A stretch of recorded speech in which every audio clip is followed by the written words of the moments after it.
Hi guys, welcome back. So I hope you all have watched the first video and you all have understood what are these elements used for and what is flows introduction and all of that. So let's start with the examples now. So let's type flow in the quick find box and let's start creating a new flow. So we'll select screen flow, which is already selected, and we'll click on next, then click on freeform. And as you can see, this is your canvas. Now let's jump into screen and let's drag the screen element like that. So today's example is about screen element. I'll show you the simple example, how the screen looks, what we can do with the screen and all of that.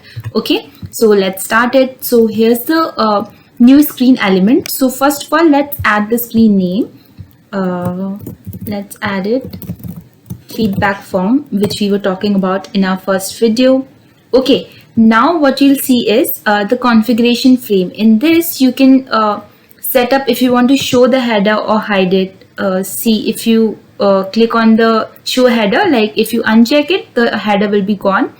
And if you'll check it again, you can see the header. Same for the footer. If you want the footer, click on the show footer. If you don't want the footer, just uncheck it. Okay.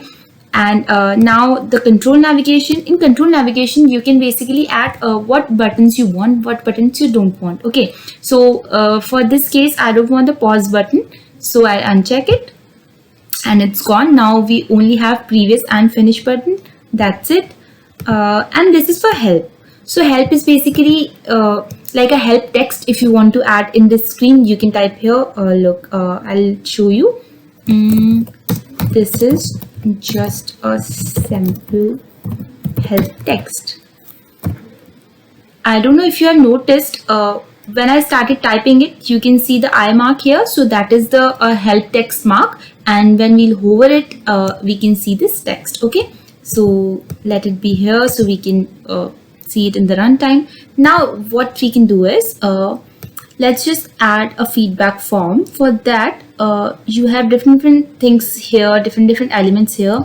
First, we'll take the name and drag it to our canvas like that. So now when you take name, it will automatically take first name and last name, which is a good thing. You don't have to take another text box or another input field for that. Okay, now we want its email.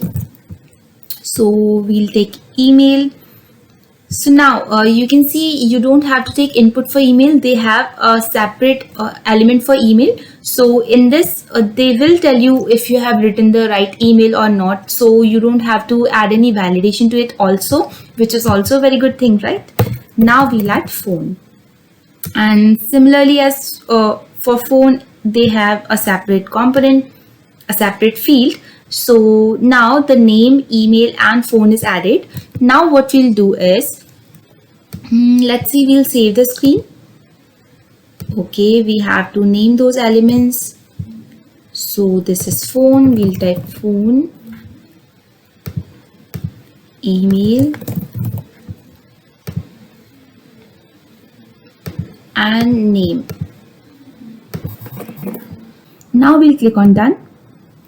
And it is done. You can see your screen element right here. Okay, and if you want to edit it, you can double click on it and it will reopen. If you want to add another element, if you want to remove another element, you can do it. Okay, now let's cancel it.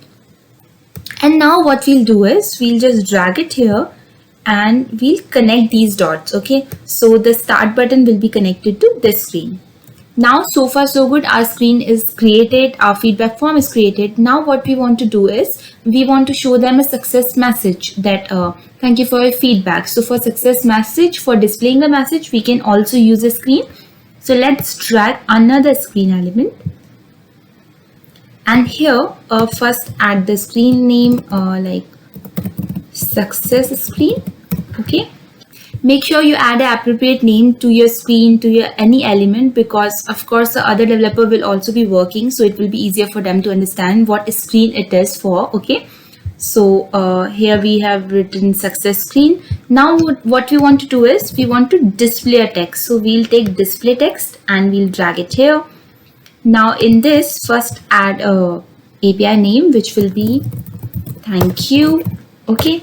Now in this text, you can write anything that you want them to show. Thank you, or we'll get back to you, anything that you want to show them. Okay, so we'll write thank you, and then now you can leave with thank you, but it will be great, right, if we can add their name to it. It will be more interactive, and screen is all about interaction, right? So what we'll do is, you remember in previous screen we have added their name, which we have added input fields, and they would have of course filled it. So what we'll do is, we'll click on insert resource, and here you will see name. When we'll click on the arrow, you will see the first name information, last name, and all of that. So we'll take first name, and it will be done thank you, and then first name. Then we'll write for your feedback.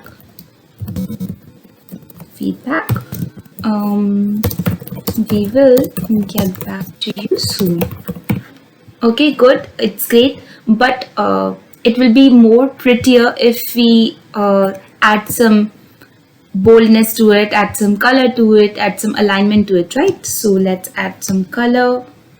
Green will be nice, and we have added the bold element to it, and we'll do it like that. Text alignment will be center. Okay, so this will be our thank you text. Now what I'll show you is, let's add another display message here. Let's type YouTube URL. Okay, and in this what I'll do is, I'll type click here to check out our YouTube channel and know more about us. Okay, so we can give them a quick information about all the other work that we are doing, right? So now what we'll do is, we'll add a link to click here. So let's select click here, and if you'll go down, you can see a link. We'll just paste the link here. Okay, I have pasted my YouTube channel link because why not, right? And now we'll save it. Let's do one thing. Let's make it also alignment center, but we'll not make it bold because we don't want to highlight it so much, right? We have to make a difference between the thank you one and the click here one, right? So we'll make it simple. Just the alignment center will be fine, and done. Now this screen is also done. Now what you'll do is, we'll just drag this and connect those screens. Okay, now that's it. Our flow is done. Just have to save the flow and write a flow name. Screen element example. Flow API will be automatically created, and we'll click on save. Now we have to activate it. If we will not activate it, we can't use it, we can't access it. Okay, so just activate it, and it is done. Now our flow is created. Now how we can check the flow, how we can see if there is any error or any bug or anything of that sort. So for that, we have the debug and the run button. Let's go to debug. It's always good to check your code before deploying it. So we are going to debug, and here run the latest version. Yes. Okay, we'll click on run, and here's a form. So basically this is the output of your flow, how your flow will look like. And you can see here's the help text. Click to open help text. We'll click on it, and this is the help text that we have added. Okay, now let's add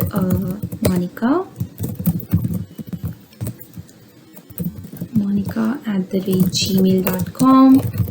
add any number, and next. On next, it should show a success message of thank you. Okay, so this is next, and that is your success screen. Thank you, Monica, for your feedback. We'll get back to you soon. And it is click here to check out our YouTube channel to know more about us, right? Now when we click on it, it will redirect us to my YouTube channel. Okay, you can add any link that you want, right?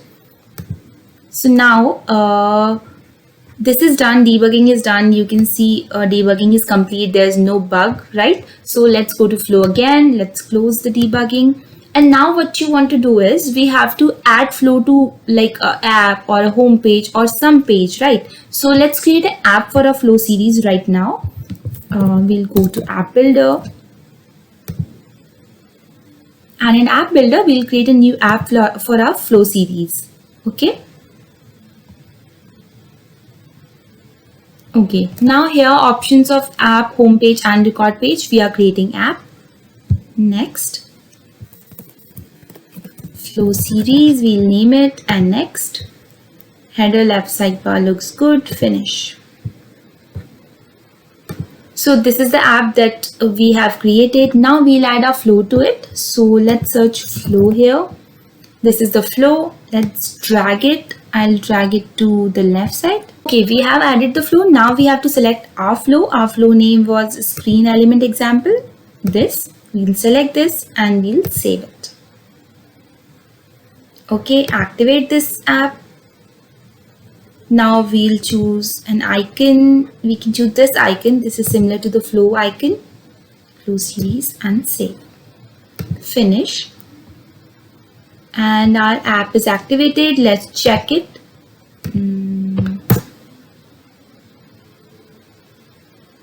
Now let's see, our app is here, flow series right here. We'll click on it. And this is our app and this is our flow. You can see the flow and this is the heading of the flow that we have added. We can change this to anything. We can remove it also. Now let's add our name, our details. monica@gmail.com 1 2 3 4 5 6 7 10 and next. So this is our success screen. Thank you, Monica. You can see the name the flow has taken from the previous screen. Thank you, Monica, for your feedback. We'll get back to you soon. And click here to check out your YouTube channel, our YouTube channel, to know us more. Okay. And we'll click here. We'll be directed to YouTube. So this is your screen element. You can interact with your users. You can take information from the users. And did you notice it took the first name automatically. We don't have to write any code. It took it automatically from the previous screen. So we have created a feedback form. We have submitted the user's detail. We have fetched the user detail. We have shown the user detail and shown the user a success message without even writing a line of code. It is just point and click tool situation here, and you don't have to write anything. So that is great, right? So that's why flow is very, very powerful. This is just a basic example of flow. I hope you guys like this video, you guys like this example, and you have understood what I wanted to show you guys. If you guys have any queries, you can write it down below in the comment section and I'll reply to you all as soon as possible. And I'll see you with my next video of the series with a new example. Till then, bye bye, take care and keep learning.